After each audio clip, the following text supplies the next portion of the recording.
talk about some things that we can do differently. First and foremost, I want to lay the groundwork a little bit. When we talk about pricing, I think it's important that everybody understands some of the old philosophies of pricing and maybe why we're where we are. We all are familiar with the old concept of markup pricing. You know, I paid $1 for it, I want to sell it for $2. Some people call it keystoning, whatever you want to do. If that's the method you're using in your store to establish your retail price, stop! Pay attention. We can't just price stuff because of what we paid for it.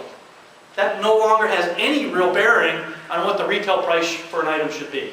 In fact, I tell you that the money you paid for an item is one of the lowest factors in what the retail price should be. What's the number one factor? We're going to talk about it, but what is it? What's Depot and Lowe's selling for? I don't care what you bought it for. I don't care what you think it's worth. I don't care if your colors are better than their colors. If they're selling the same or similar product and they're selling it at $9.99, guess what? You don't get to be $24.99 on a similar product. And if you are, you look silly. And guess what happens when your customer comes to buy that from you? That's the last time they shop with you. We can't insult our customers because we don't know what we're doing with pricing. We need to know what's happening down the street, and it's easy to talk about it. Oh, I shop Home Depot all the time. I hear it. When's the last time anybody's been in the big box down the street from them? Everybody shopping them all the time? Anybody been in a Home Depot in the last month? Other than buying stuff for yourself? How about Walmart? We all go to Walmart. You pay attention to what Walmart's doing in spray paint lately? How about light bulbs? Have you seen the change in the light bulb category? How does their change in light bulbs affect what you're doing in light bulbs? The reality is we don't have any idea. And I tell you, if you haven't looked at Walmart's light bulb selection lately, you need to go check it out. Why? Not because it makes you smarter, but because if you don't know what the competition's doing, how the heck are you going to know what you should be doing? You're here at the market to look at buying special products and you get some great special truckload deal on product XYZ. Do I need that or not? Maybe that's not relevant anymore. We need to know that. We know that because what does our market need? Light bulbs has changed. Everybody's still selling standard filament bulbs. How many people are selling? You know, Walmart doesn't sell them anymore. It's compact fluorescents. So, well, what should we do? Well, we can load up on the standard bulbs, I guess, because we're the only source left. Someplace, if you're in California, they're going away completely. I think that's coming soon. Certainly, I got sidetracked. Sorry, it happens to me.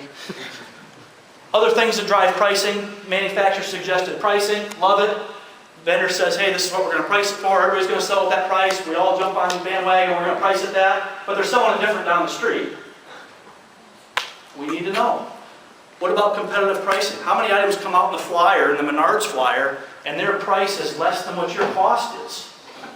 Boy, I hate seeing that. Hurts, and we say to ourselves, well, maybe I should go down there and buy it. But we don't change our retail price. We need to know. Volume discount, anybody have a discount program for contractors? You know that the reason that a contractor shops at most places, if you survey them, isn't because of the price, it's because of what their percent discount is. A 7% discount always beats a 5% discount. Doesn't matter what the retail was. You know, let's face it. So maybe you need to look at that. Let's be aware of it at least. You know what Home Depot gives us a discount to their contractors? Anybody? If you're a really good contractor at Home Depot, what do you get? Nothing? It's not true. It's a good guess. Not true. Ask them. Why does nobody in this room know that? Does that seem like a disconnect? How do we know what the pricing should be? What discount program should I be offering if I'm competing with a Depot or a Lowe's when I don't know what they're giving? You know, you can sign up as a contractor at Home Depot today, and you can have access to their website today, and you'll know exactly what their pricing is to that contractor. And do you know that if you want to go into Home Depot and say, you know what, I bought this over here at Brad's store, and I paid this much for it, they'll beat it by 10% every time, no questions asked?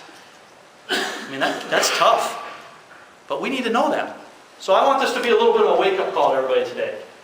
The reality is factors that drive retail pricing for most of us. We think about what's the cost of doing business. How much am I paying in rent to be in this building I'm in today?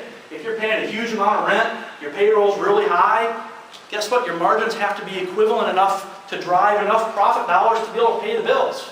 That's a bottom line factor. But guess what that doesn't do? It doesn't excuse me from what are they doing down the street. I'm not going to get too stuck on these, but we absolutely need to know what those factors are, and we better start studying the competition. But the reality is, if that's what you're looking at, you're paying attention to the wrong thing. We touched on it a little bit, that the reality of what your pricing should be has nothing to do with what the cost is, has nothing to do really even with what the competitor is, but it has to do with what perception do you create when the customer's in your store. If I come into your store today and your store's half out of stock of everything, and the tags are dirty, and the floor's a mess, and nothing's where it should be, guess what the impression is that I automatically take away? Boy, these guys really don't know what they're doing. They must be really out of whack with their pricing too. You know, I'm used to shopping in that nice clean Walmart that has everything down the aisle and everybody's clean and friendly. And yes, that's right, Depot and Lowe's, they're getting friendly. They're getting good at customer service. So if I'm coming to your store and I'm getting less than 150% of what I get at Home Depot, that's a perception problem. When somebody puts their car in reverse and they're headed to the store because they need to fix their leaky toilet, they immediately go through a thought process of where am I going to go to get this new ball cock? I could go to Home Depot, yeah, but I got to park 100 yards away, and I got to walk in there, and nobody will even be able to tell me where the plumbing department is.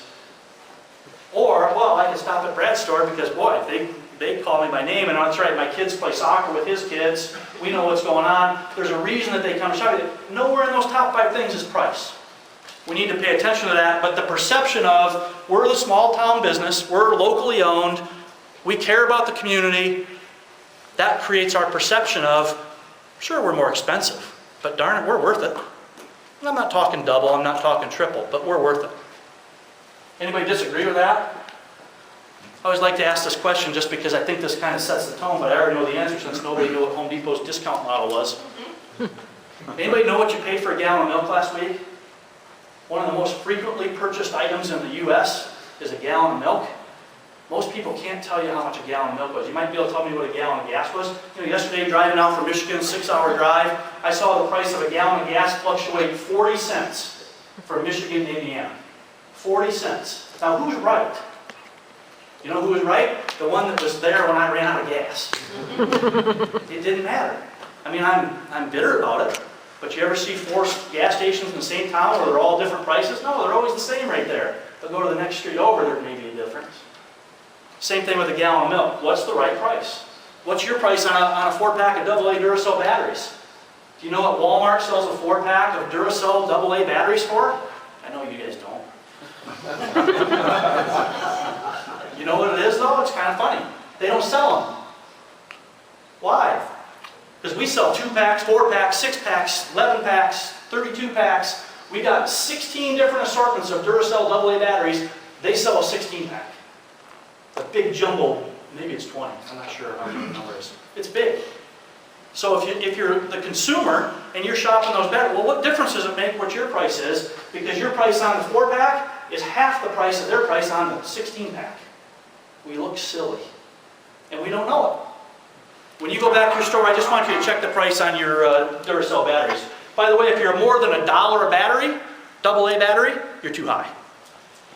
Your gas station pricing, 7-Eleven pricing, you know, it's like when you go in there and you see, of course, they don't sell Duracells, they sell Kodak batteries. You want to buy Kodak, go to the gift shop over here at the West End, try and buy a Duracell battery, not a chance. They sell Kodak because they can get $6.99 for 4 of them, or $8.99 at a gas station. I mean, scary pricing, but I need batteries, so what am I going to do? If we don't know the pricing of those things, how in the world can we expect that when our customers come in the front door of our store, typical store carrying 20,000 items, how the heck can we think that they know what the price of our stuff is supposed to be? If they're not carrying a flyer from the competition, they don't have any idea what the price should be, but yet we all stand up and say, oh, it's all about the price, I got to have the right price in this stuff. What's the right price? And let's just get really crazy and say there's 1,000 items that you carry that you absolutely got to be priced right on. And I might agree with 500, but you absolutely, you know, you're not going to sell Minwax for too much more than anybody else. You're not going to sell Gallon Kills. Probably not going to sell the Scott's fertilizer. There's some things, your Weber grills, you got to be right there. Okay, I get that. But let's take those 1,000 items, let's take them off the table. Let's take the other 20,000 that we carry. What's the right price? There isn't one. The reality is, what do we want to get for it, and how do we maximize the retail price on that item so that, number one, every customer that comes in gives us the maximum amount that they would give us before they kind of say to themselves, boy, that seems a little high. We don't want them thinking that we're out of line. They understand that we're more, but we want them to give us that extra few cents. So let's just say that's an extra 10 cents, 15 cents, even 25 cents on an item. What does that mean to us? It's the difference between being a 0% profit store and a 7% profit store. 60% of the profit dollars that you make in the typical store anyways comes from items that are priced $10 and less. You realize if you change the price from $2.29 to $2.49, that 20 cents, and we sell a dozen of those items a year, that $2.40 in your back pocket is a heck of a lot nicer than the 20-cent savings that you thought you were passing on to the customer. They could care less. So why don't we go get it? We don't have any way to do it. We don't know where they are. We don't know how to even begin.